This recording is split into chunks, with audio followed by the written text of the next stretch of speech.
वालेकुम। हम जो है chapter 17 preparation of financial statements की अंडरस्टैंडिंग वन कर रहे थे। हमने statement of profit and loss complete की थी। ठीक है। तो अब जो है हम स्टेटमेंट ऑफ फाइनेंशियल पोजीशन बनाएंगे। ठीक है, वो प्रिपेयर करेंगे। ओके। ओके जी, मैं स्प्लिट करता हूँ स्क्रीन को। हम्म,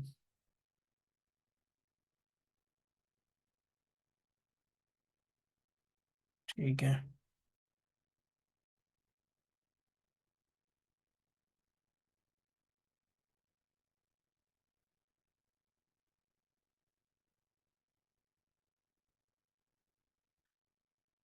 ठीक है जी। तो यहाँ पे हम चेक करते हैं स्टेटमेंट ऑफ फाइनेंशियल पोजीशन के आइटम्स। ठीक है, SOFP स्टेटमेंट ऑफ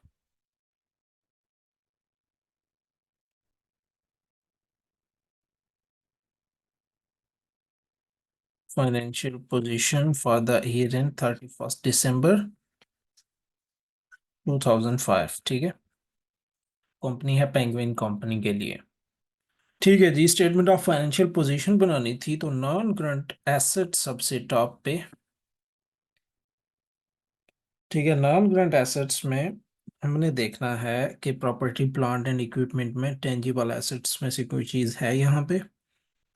तो देखें तो sale inventory, distribution cost, redeemable note, share premium, loan preference note, tax suspense account, accumulated depreciation, accumulated profits हैं non current assets at carrying amount. ठीक है, NCA हैं 35,000। ठीक है, तो आपको पता होना चाहिए यहाँ पे हमारी रिवैल्यूएशन हुई थी। ठीक है, ये एडजस्टिंग है, ये इसके बाद ये इवेंट्स हुए हैं जो हमने ट्रायल बैलेंस में एडजस्ट करने हैं। तो ये 6,000 की रिवैल्यूएशन सरप्लस भी था, हमारे एसेट्स की वैल्यू में इंक्रीज हुआ था, तो टोटल जो एसेट की वैल्यू हो गई 41,000। ठीक है, तो यहाँ पे ये सिर्फ टेंजिबल एसेट्स ही हैं, इनटेंजिबल एसेट्स नहीं है। तो नॉन करंट एसेट्स की section clear. Now we will move towards the current assets. Current assets में क्या क्या चीज़ है? इन्वेंट्री है। तो इन्वेंट्री ये कौन सी है? ये ओपनिंग है, और स्टेटमेंट ऑफ फाइनेंशियल पोजीशन में क्लोजिंग इन्वेंट्री जाती है, ये वाली जाएगी इन्वेंट्री। ठीक है जी, 12,000। फिर रिसीवेबल्स भी थे, ये है रिसीवेबल एंड पेएबल्स। रिसीवेबल्स हैं 10,000। ठीक है, और फिर जो है हमारे पास कैश एट बैंक भी है 7,250। तो और कोई भी एलिमेंट हमारा पास करंट एसेट्स का नहीं है, तो ये टोटल बनते हैं।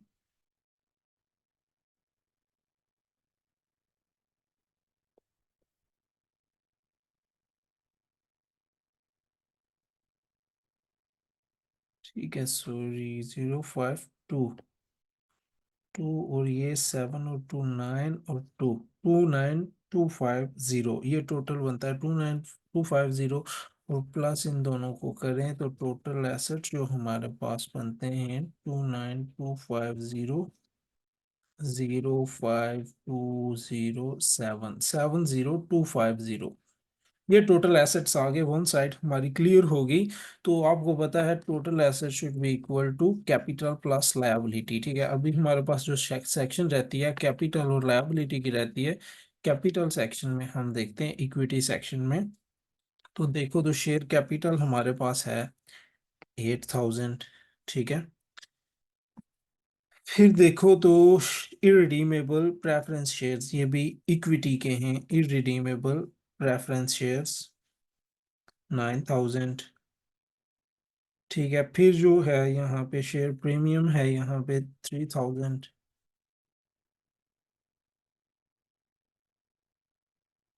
ठीक है जी, फिर जो है इक्विटी में यहाँ पे देखो रिवैल्यूएशन सरप्लस है, जो इक्विटी सेक्शन में जाता है 6,000। फिर जो है हमारे पास रिटेन्ड अर्निंग है। रिटेन्ड अर्निंग, फिर इज रिटेन्ड अर्निंग, ये है एक्युमुलेटेड प्रॉफिट जो पीछे से हैं 3,000।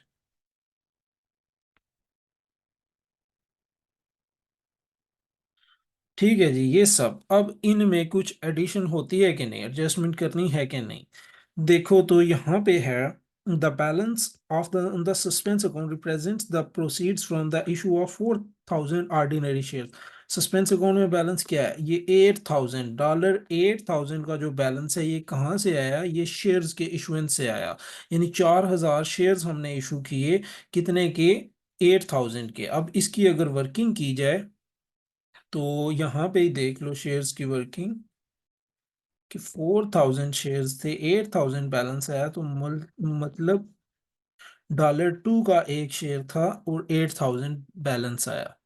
ठीक है, अब ये बैलेंस जो है आपने पढ़ा हुआ है फाइनेंस में और शेयर कैपिटल में, शेयर्स वाले चैप्टर में, कि ये बैलेंस डिवाइड होता है टू में। इसमें कुछ पोर्शन शेयर कैपिटल का है और कुछ शेयर प्रीमियम का है। शेयर कैपिटल का क्या पोर्शन है, यानी 50 सेंट पे जाता है, तो ऑर्डिनरी शेयर्स की वैल्यू यहाँ पे 50.50 की है, वही बेस वैल्यू है। तो 4 का 0.50 2,000 आ जाता है, 4,000 मल्टीप्लाई पर, तो बाकी $1.5 प्रीमियम में जाता है, जो इधर 6,000 की कैटेगरी में। यानी हमने जो शेयर्स 0.50 वाले थे उनको 2 पे बेचा, तो इतना प्रॉफिट भी आया कंपनी को। तो ये जो है, अब जो है शेयर कैपिटल प्लस 2,000 और शेयर प्रीमियम प्लस 6,000।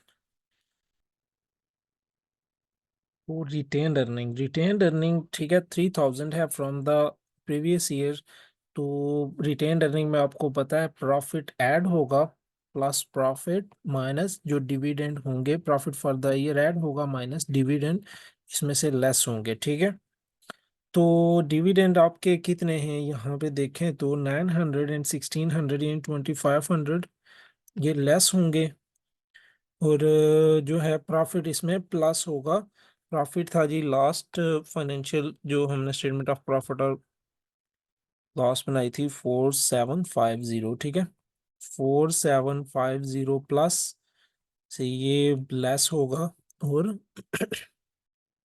3,000 प्लस होगा। ठीक है, तो ये आ जाएगा जी 10,000, 9,000, 9,000, 6,000, फिर जो है ये 2,250 प्लस 3,000, 5,250। ओके, और ये आ जाएगा हमारे पास 5 2, ये 10 है, तो 9 9 18 और 6 4,9 3,9 2,5 0। ओके, ये हमारे पास टोटल जो no, next section liability section में हम मूव होने जा रहे हैं। तो नॉन करंट लायबिलिटी देखें। नॉन करंट लायबिलिटी की कैटेगरी में ये लोन नोट्स रेफरेंस, ये डिविडेंड पेड, ये इक्विटी चेंज इन इक्विटी का,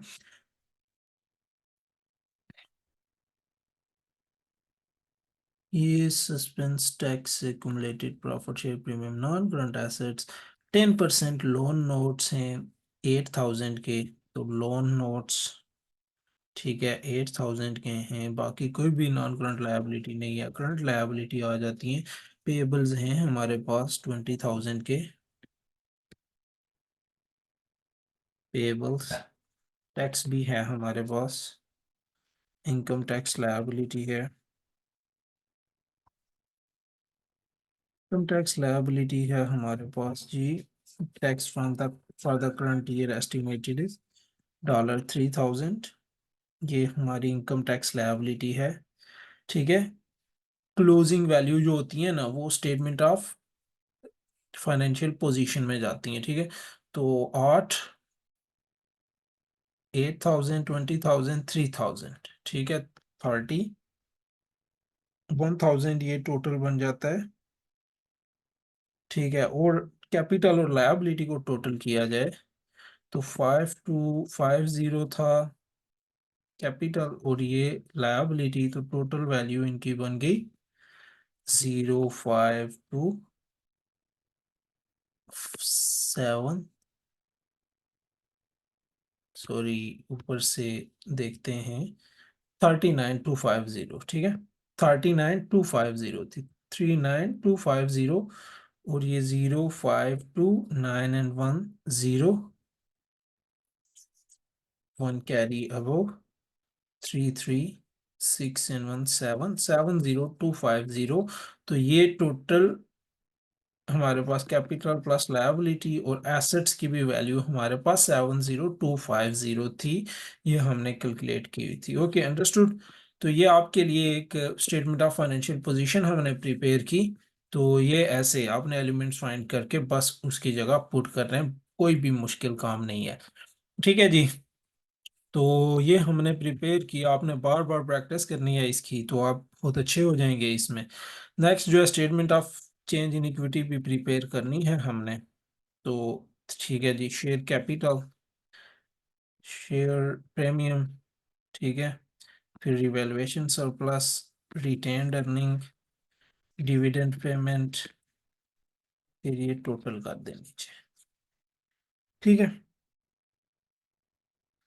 तो सबसे पहले ये ओपनिंग बैलेंस, शेयर कैपिटल का ओपनिंग बैलेंस क्या था?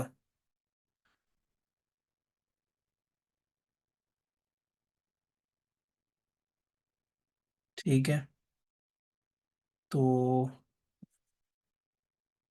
यार इसको दूसरे वे से लिखते हैं, बैलेंसेस को यहाँ पे डिनोट करते हैं, ठीक है, शेयर कैपिटल, ठीक है, तो शेयर प्रीमियम, यहाँ पे एक और चीज भी है, इरडीमेबल, हाँ उसको पहले लिख लेते हैं शेयर कैपिटल के साथ, इरडीमेबल प्रेफरेंस शेयर्स हैं, ठीक है, शेयर प्रीमियम है आपके पास, फिर है रिवैल्यूएशन सरप्लस, फिर रिटेन्ड अर्निंग है, और फिर टोटल का कॉलम। ठीक है जी, ये शेयर कैपिटल आ गया, ये इरडीमेबल प्रेफरेंस शेयर्स आ गए, ये शेयर प्रीमियम आ गया, ये रिवैल्यूएशन सरप्लस, और ये रिटेन्ड अर्निंग, और आगे टोटल का कॉलम। ठीक है, ये ओपनिंग बैलेंस है सबके। शेयर कैपिटल में ओपनिंग बैलेंस क्या था जी? देखें तो शेयर कैपिटल ये है 8000, 8000 है, और इरडीमेबल प्रेफरेंस शेयर्स में हो 9000। ठीक है, तो शेयर प्रीमियम में बैलेंस है 3000, फिर रिवैल्यूएशन सरप्लस में बैलेंस है, नील है स्टार्टिंग में, ठीक है, उसका ईयर एंड में चेंज हुआ है, रिटेन्ड अर्निंग में बैलेंस है, यहाँ पे मेंशन है जी 3000। ठीक है, फिर जो है हमारे पास आता है, अगर रिवैल्यूएशन को ले लें, रिवैल्यूएशन सरप्लस में आता है 6,000। ठीक है, फिर जो आता है जी शेयर कैपिटल में जो चेंजिंग आई, ठीक है, शेयर कैपिटल की चेंजेस जो आई हमारे पास, ये 2000, और शेयर प्रीमियम में 6000, जो 4000 इशू हुए थे सस्पेंस अकाउंट की वजह से। फिर जो है प्रॉफिट फॉर द ईयर आपने इसमें प्लस करना है, तो प्रॉफिट फॉर द ईयर आपने स्टेटमेंट ऑफ प्रॉफिट और लॉस में निकाला था 4750, प्लस करें रिटेन्ड अर्निंग में, और इसमें से आपने डिविडेंड लेस करने हैं, जो आपके 2500 टोटल में बनते हैं। अंडरस्टूड। तो ये जो है ना आपका नेट रिजल्ट, टोटल इक्विटी 39250 ही आएगा, जो आपने स्टेटमेंट ऑफ फाइनेंशियल पोजीशन में कैपिटल निकाला, समझ ले सेम वही होता है। ठीक है, सिर्फ यहाँ पे आप चेंजिंग जो है अलग से क्लियर करके वाजिया करते हैं। ठीक है,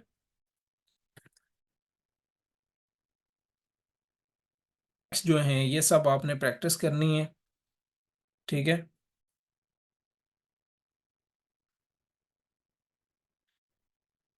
मैं इसको थोड़ा जूम कर देता हूँ। अच्छा, ठीक है, टेस्ट योर अंडरस्टैंडिंग टू, ये आपने प्रैक्टिस करनी है, इलस्ट्रेशन है ऊपर वो आपने प्रैक्टिस करनी है। ठीक है, ये सब एडजस्टमेंट्स आपने करनी है। अच्छे से बिल्कुल सब आपने पढ़ा हुआ है, कोई ऐसी चीज नहीं है जो आपने नहीं पढ़ी। इवेंट्स आफ्टर रिपोर्टिंग पीरियड ये भी आपने पढ़े हुए हैं। IS 10 डील करता है इवेंट्स आफ्टर रिपोर्टिंग पीरियड, ठीक है। कौन से, इसमें दो कैटेगरीज आती हैं, adjusting events, non adjusting events.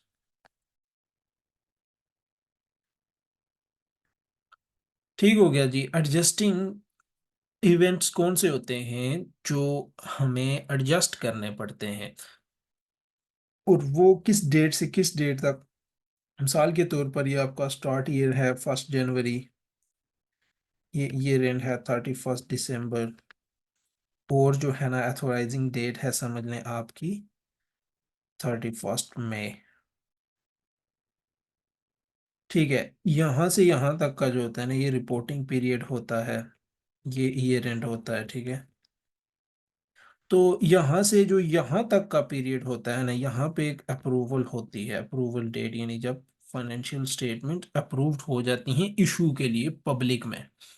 ठीक है, तो ये जो ड्यूरेशन होता है ना ईयर एंड से लेकर अप्रूवल अथोराइजेशन डेट तक, ठीक है, अप्रूवल और अथोराइजेशन डेट तक, यहां से यहां तो जो भी इवेंट्स होते हैं हम उनको डील करते हैं। लेकिन ईयर एंड से लेकर अप्रूवल की डेट तक, अथोराइजेशन की डेट तक जो इवेंट्स हो रहे हैं उनकी एडजस्टिंग या नॉन एडजस्टिंग से रिलेशन। अब अगर कोई इवेंट हो रहा है तो उसका रिलेशन इधर इस ईयर से बन रहा है तो हमने एडजस्ट करना है। अगर उसका रिलेशन लास्ट ईयर से नहीं बन रहा है इस डेट के दौरान तो हमने उसको एडजस्ट नहीं करना है। और इस डेट के बाद तो जो भी इवेंट हो हमेशा नॉन एडजस्टिंग है। ओके, जहन में रखना है, बहुत आसान है। अब देखें तो हमने एक बंदे से यहाँ से पैसे लेने थे 31 दिसंबर में, हमने अपने अकाउंट रिसीवेबल बनाए हुए थे $50,000। ठीक हो गया। अब जो है 31 दिसंबर गुजर गया, हमने तो रिसीवेबल ये रिकॉर्ड किए गए हैं, हमने पता लगा 25 फरवरी को कि हमारा जो एक बहुत बड़ा कस्टमर था जिसने हमारे 25,000 देने थे वो बैंकरप्ट हो गया है, यानी अब वो नहीं पे कर सकता, वो रोड पे आ गया है, यानी ये डेट हमारा इरिकवरेबल हो गया है। तो क्या हमें ये एडजस्ट करना है या नहीं करना है। तो ये एक एडजस्टिंग इवेंट है क्योंकि ये इवेंट लास्ट ईयर से रेलिवेंट है, जो बता रहा है कि हमने अकाउंट रिसीवेबल इतने रिकॉर्ड किए हुए हैं लेकिन अभी फाइनेंशियल स्टेटमेंट्स अप्रूव नहीं हुई, तो उस दौरान ही हमें पता चल जाता है कि ये बंदा बैंकरप्ट हो गया, तो हमें इसको एडजस्ट करना है। क्योंकि अगर एडजस्ट नहीं किया तो हमारे एसेट्स ज़्यादा शो हो जाएंगे, क्योंकि अब हमें एडजस्ट करके इसको शो करना है हमारे अकाउंट रिसीवेबल 25,000 है, क्योंकि ये 25,000 हमें नहीं मिलेंगे, ये एडजस्टिंग इवेंट। अंडरस्टूड। हमने कोई रीऑर्गेनाइजेशन की प्लानिंग की कि हम जो है ईयर एंड गुजर गया, अब हमने नई जो है कोई ब्रांच ओपन करनी है, पुरानी ब्रांच को क्लोज करनी है, तो इसका हमने अनाउंसमेंट वगैरह 31 दिसंबर के बाद किया, समझ लो मार्च में किया। तो ये वाला एडजस्टिंग इवेंट नहीं है, क्योंकि ये लास्ट ईयर से रिलेट नहीं कर रहा, ये एक हम नए सिरे से रीऑर्गेनाइजेशन या को ब्रांच क्लोज करना है तो वो करेंगे, नए सिरे से एक रीऑर्गेनाइजेशन करते हैं, तो ये नेक्स्ट ईयर में कि फाइनेंशियल स्टेटमेंट्स में डील होगा। ठीक है, फर्दर वन मोर थिंग, ठीक है। फॉर एग्जाम्पल कोई नेचुरल डिजास्टर हो जाता है, जैसे अर्थक्वेक हो जाता है, फायर्स हो जाती है, February 2 में या मार्च मार्च में हो जाती है, अप्रैल में कोई फायर हमारी फैक्ट्री को लग जाती है अंदर, तो बहुत सारी। अब जो है ना ये फायर का जो सिस्टम है ये लास्ट ईयर से रिलेट नहीं करता, ठीक है, क्योंकि ये एक न्यू यानी नेचुरल डिजास्टर हुआ है जिसका हमें कोई पता नहीं था, लास्ट ईयर से रिलेट नहीं करता। अब ये डिपेंड करता है कि इसको एडजस्टिंग में डालना है या नॉन एडजस्टिंग में। अगर अगर फैक्ट्री हमारी थी, कंपनी हमारी थी, उसका सिर्फ 5% तक नुकसान हुआ है तो नॉन एडजस्टिंग है, लेकिन इसको डिस्क्लोज कर देना है। ठीक हो गया। अगर उस फैक्ट्री की वजह से हमारी कंपनी का 90% तक लॉस हो गया, सारी फैक्ट्री जल गई, सिर्फ 10% बचा है, तो हमारी कंपनी चल सकती है? नहीं चल सकती।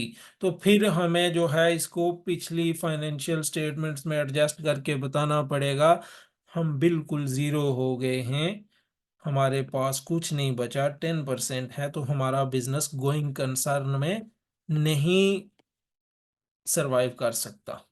ठीक है, गोइंग कंसर्न नहीं है, यानी गोइंग कंसर्न का एजम्पशन पूरा नहीं कर रहा कि हम 12 मंथ तक बिजनेस नहीं कर सकते। अगर 5% लॉस हुआ है, हम कहते हैं ये रिकवर हो जाएगा, मसला नहीं है, हम 12 मंथ्स के लिए बिजनेस कर सकते हैं, फोरसीएबल फ्यूचर। ठीक है, समझ आया?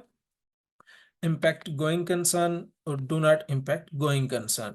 Adjust the financial statements to present on the breakup basis. अगर ये ऐसा डिजास्टर हो जाए जिसकी वजह से गोइंग कंसर्न हमारा खतरे में हो जाए, तो फाइनेंशियल स्टेटमेंट्स ही ब्रेकअप बेसिस पे बनेंगी।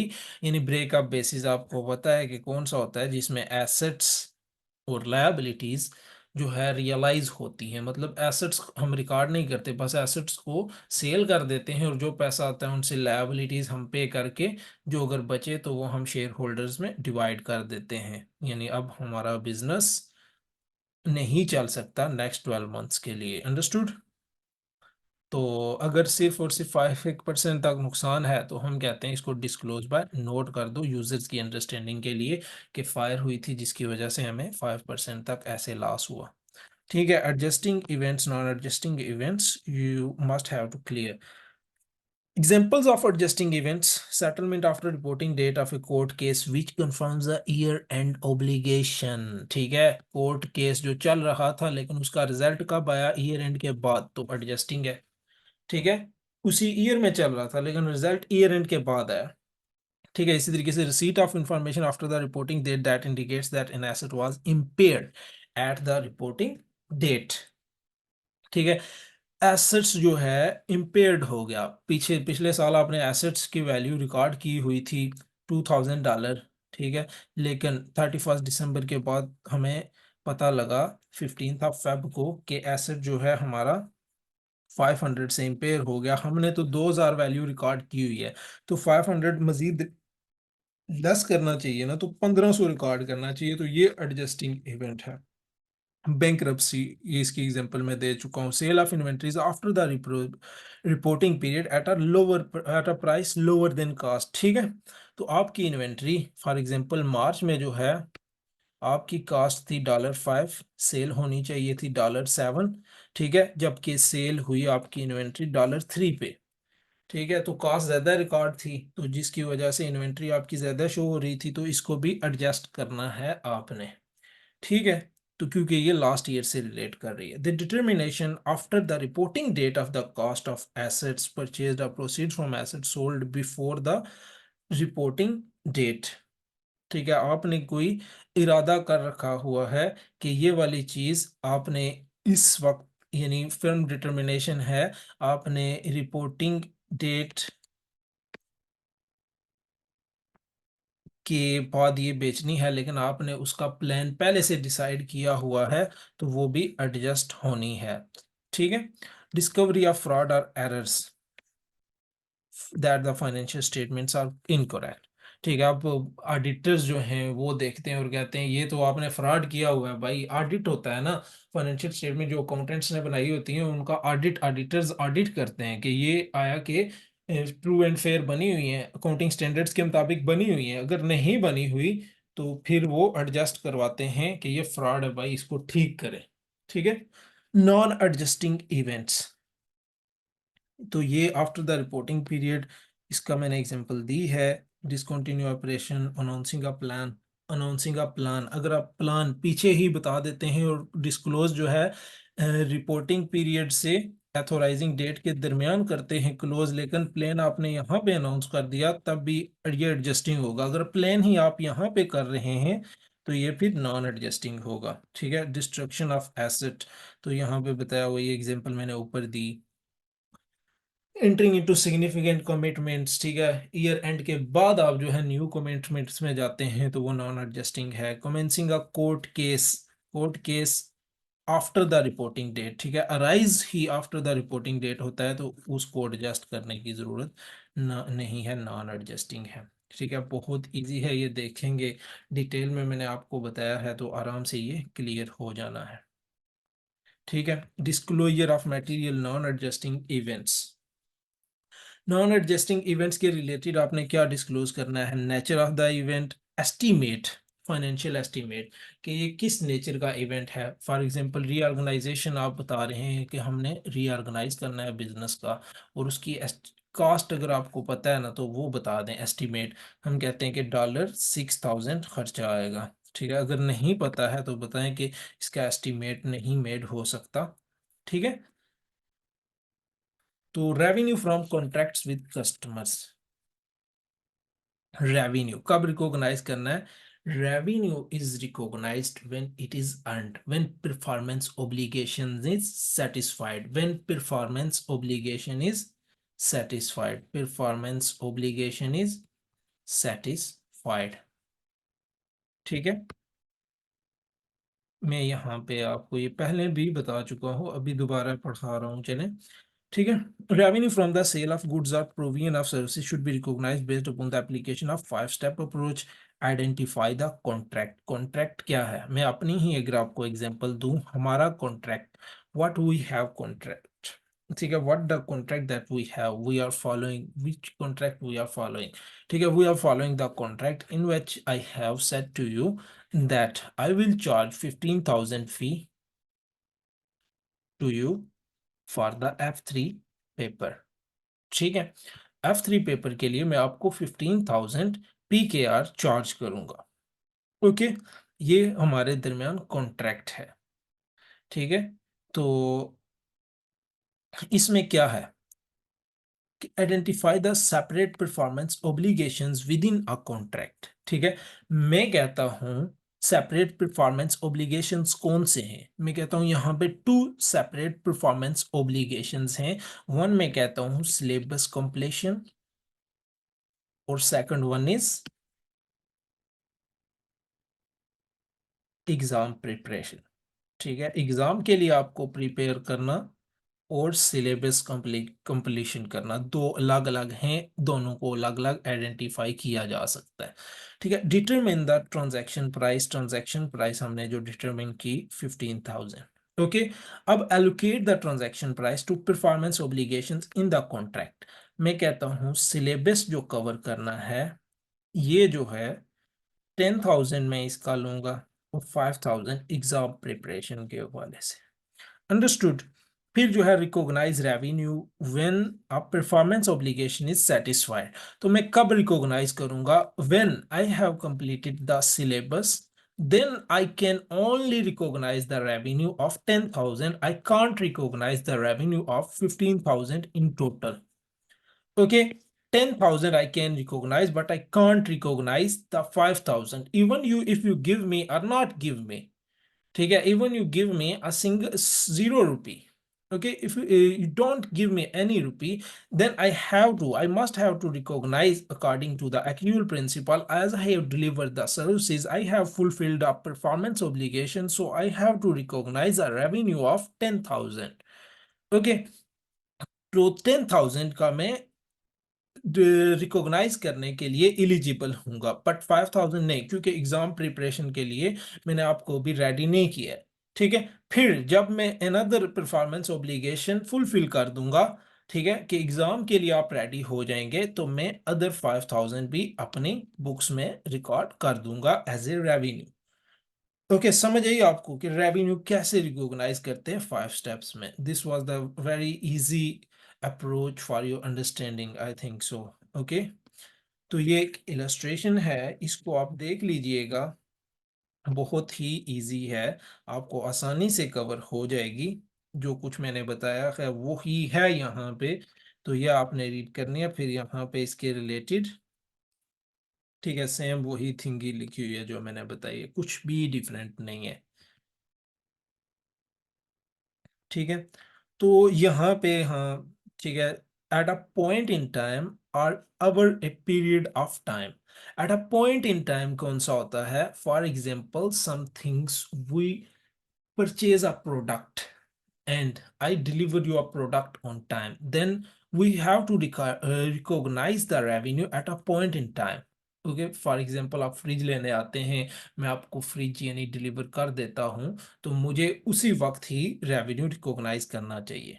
ठीक है, चाहे आप पैसे पे करते हैं या नहीं। मैंने अगर या आपको कंट्रोल आपको दे दिया, ये फ्रिज आपका हो गया, लैपटॉप आपका हो गया, मोबाइल आपने हाथ में ले लिया और आप घर चले गए, चाहे आप मुझसे उधार की बात कर रहे हैं, मैं आपको एक मंथ बाद दूंगा या जैसे भी, तो मैंने तो अपना काम कर दिया। ठीक है, तो ये पॉइंट इन टाइम होता है। Over a period of time कौन सी, जैसे ये टीचिंग है, जैसे आप एक रूम का रेंट दे रहे हैं, तो वो over a period of time recognise होता है। अब टीचिंग मेरा 1 मंथ का अगर सेशन है, तो मैं फर्स्ट डे में 10,000 रिकॉग्नाइज नहीं कर सकता। ठीक है, मैं अगर कहता हूँ 20 डेज में मैंने सिलेबस कंप्लीट किया, तो 20th डे पे मैं 10,000 रिकॉग्नाइज कर सकता हूँ, क्योंकि मैंने वो परफॉर्मेंस ऑब्लिगेशन सेटिस्फाई कर दिया है। ठीक है, और फिर जो रिमेनिंग 10 डेज में मैं आपको एग्जाम की प्रिपरेशन करवाता हूँ, तो वो मैंने आपको जो है क्या कहते हैं, नेक्स्ट 5,000 के लिए आपको मैंने प्रिपेयर कर दिया है, तो वो मैं रिकॉर्ड कर सकता हूँ। ये over A period of time, for example आपने 6 मंथ का रेंट दिया, तो मुझे रेंट दिया, तो मैं 6 मंथ का फर्स्ट मंथ पे रिकॉग्नाइज नहीं कर सकता। मुझे फर्स्ट मंथ में सिर्फ, अगर आपने 6 मंथ का 36,000 रेंट दिया, फर्स्ट मंथ में ओनली मैं एलिजिबल हूँगा 6,000 रेंट रिकॉग्नाइज कर सकूँ। ठीक है, ये over A period of time. ठीक है, समझ आई? तो यहाँ पे a point in time customer simultaneously receives and consumes the benefit provides, entity provides जो भी benefit, फॉर एग्जांपल डॉक्टर की फी जो होती है आप पे करते हो। ठीक है, डॉक्टर को आप दिखाते हो, डॉक्टर फी चार्ज करता है, उसी वक्त प्रोडक्ट लेते हो। ठीक है, तो वो उसी वक्त। तो if revenue is not recognized over time, then it must be recognized at a point in time. According to IFRS, at a point in time, an entity must be able to determine when control over goods or asset supplies has been transferred, जैसे में जिस वक्त ही आपको transfer कर दिया जाए।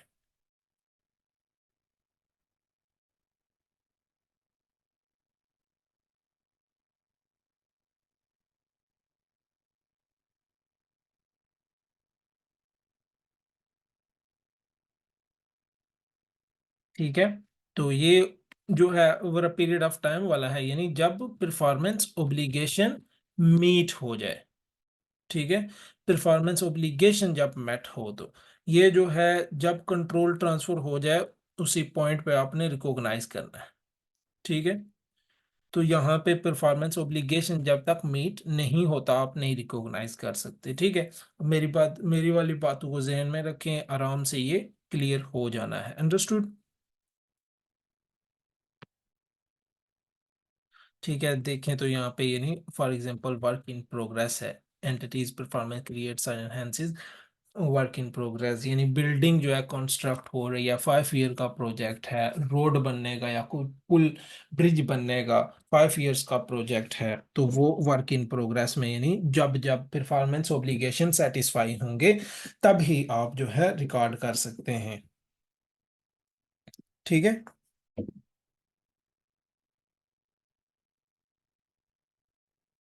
इसका यानी ओवर टाइम का, entity's performance does not create an asset with an alternative use to the entity. ठीक है, यहाँ पे आप यानी एसेट क्रिएट करके यानी वो यूज नहीं कर सकते। The entity has an enforceable right to payment for performance completed to date. ठीक है, तो यानी मिसाल के तौर पर आपका 5 ईयर्स का बिल्डिंग का प्रोजेक्ट है। ठीक है, आपने 1 ईयर तक यानी हाफ बिल्डिंग बनाई। ठीक है, यानी हाफ पोर्शन मतलब 25% आपने बिल्डिंग का कंप्लीट किया, तो आप अब आप उसको खुद के यूज के लिए भी नहीं बनाएंगे।